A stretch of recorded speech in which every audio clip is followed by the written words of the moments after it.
L'Organització Mundial de la Salut estableix que el suïcidi és un problema de salut pública prioritari global. I amb dades del mes de juny xifra en gairebé 800.000 persones les que han perdut la vida per aquesta causa al món durant el 2021. Una mortalitat superior a la causada per les guerres i els homicidis. Un suïcidi és una mort evitable. És una mostra d'un altíssim grau de patiment i de desesperació. És l'anomenada mort silenciada.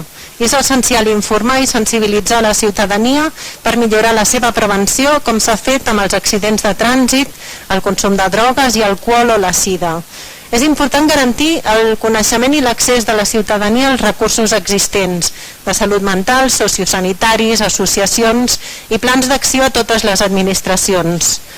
Com diu el lema de la campanya de la Federació de Salut Mental de Catalunya, parlar i escoltar salva vides. I no tenir por a explicar el que ens passa ajuda a trencar l'estigma sobre els problemes de salut mental i l'aïllament social. Les dades sobre el suïcidi són terribles i inassumibles. El 2019 Catalunya va registrar 431 morts per suïcidi, 320 homes i 121 dones, i 2.600 persones van patir les conseqüències traumàtiques del dol. S'estima que per cadascun d'ells hi ha 20 persones més que ho intenten. És la principal causa de mort no natural al nostre país, la que més s'ha incrementat en els darrers anys i la segona causa de mort en joves de 15 a 29 anys i la primera en la població catalana de 16 a 35. El 42% de les persones transsexuals han tingut intents de suïcidi i durant el 2020 han augmentat un 27% en joves de fins a 18 anys. Com a conseqüència de la pandèmia, les temptatives de suïcidi i autolesions en la població juvenil han augmentat un 250%. El Pla de Prevenció del Suïcidi a Catalunya pel 2021-2025 del Departament de Salut, aprovat el 9 de setembre d'aquest any, implementarà un conjunt de mesures per fer-ne un abordatge integral i comunitari. Es planteja com un pas endavant en l'acompliment de les seves línies estratègiques de l'OMS en relació amb la prevenció del suïcidi, amb la incorporació dels aprenentatges del desenvolupament del programa Codi Risc de Suïcidi de Catalunya i d'altres experiències d'èxit en el sector basades en l'evidència científica. Ha comptat amb la participació de més de 300 professionals i la col·laboració d'entitats de supervivents i de familiars i s'articula com una estratègia nacional de prevenció. Té l'objectiu d'aconseguir que el 2030 les morts i les temptatives de suïcidi s'hagin reduït entre un 15 i un 20% en els grups prioritaris. En aquest pla s'exposa que la disminució del risc de suïcidi requereix una resposta proactiva i eficaç que impliqui la col·laboració entre diferents agents, entre els quals hi ha els governs locals, i vol millorar la resiliència, el benestar i la salut mental de les persones. I té en compte els col·lectius en situació de vulnerabilitat, de risc i molts altres factors determinants socials i de salut. Amb aquesta moció volem contribuir a trencar mites, tabús i silencis sobre el suïcidi i l'estigma social sobre les malalties mentals i que Cornellà sigui declarada ciutat compromesa amb el benestar emocional, la salut mental i la prevenció dels suïcidis. Volem que es visibilitzi a les xarxes socials i mitjans de comunicació local el dia 10 de setembre com el Dia Internacional de la Prevenció del Suïcidi.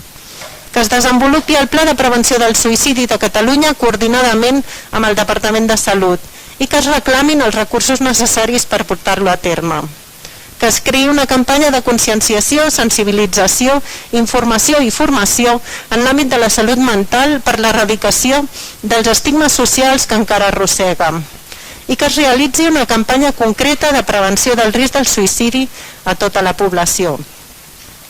I que es traslladin aquests acords al Consell de Salut de Cornellà, al Departament de Salut i al Govern de Catalunya. Agraïm la feina feta pel personal sanitari, pels professionals de la salut mental i les associacions i entitats que treballen en la seva prevenció i acompanyament a familiars i malalts. Agraïm també la feina feta per aquest Ajuntament.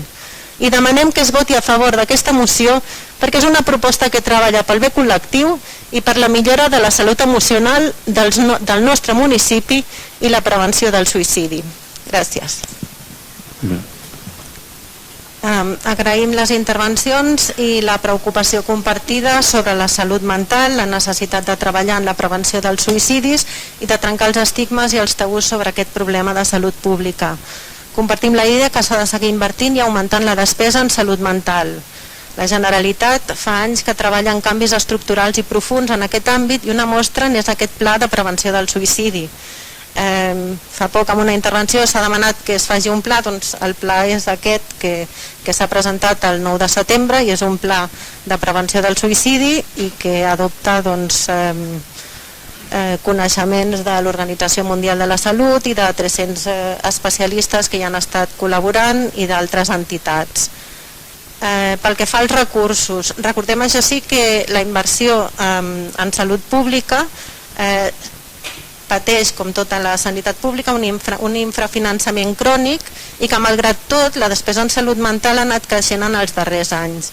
Evidentment, ningú estava preparat per les necessitats que ha provocat la pandèmia i això ha passat a totes les administracions, però s'està treballant molt activament per donar resposta a les necessitats de la gent.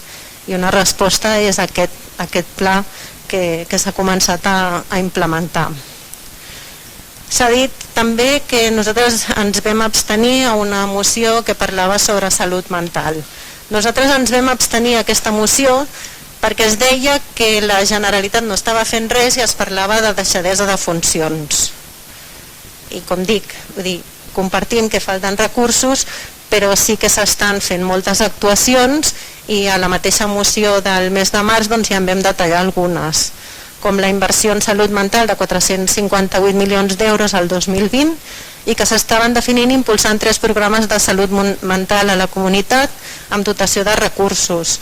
El programa de col·laboració de salut mental a l'atenció primària, programa de psicosis incipient, programa de suport individualitzat desplegat a tots els centres i després en l'àmbit de la recerca i innovació en salut també hi ha unes subvencions de concurrència pública que estan orientats a l'àmbit de la salut mental i això no és d'aquest any sinó que ja porta uns quants anys que s'està fent i després evidentment hi ha tot el suport a les entitats que estan treballant activament en aquest àmbit com poden ser la Federació de Salut Mental de Catalunya, la Fundació de Malalts Mentals de Catalunya o l'Associació contra l'Anorèxia i la Bulímia i aquests només en són alguns exemples perquè és deure de l'administració evidentment vetllar pel benestar de la població i en aquest sentit s'està actuant molt decididament i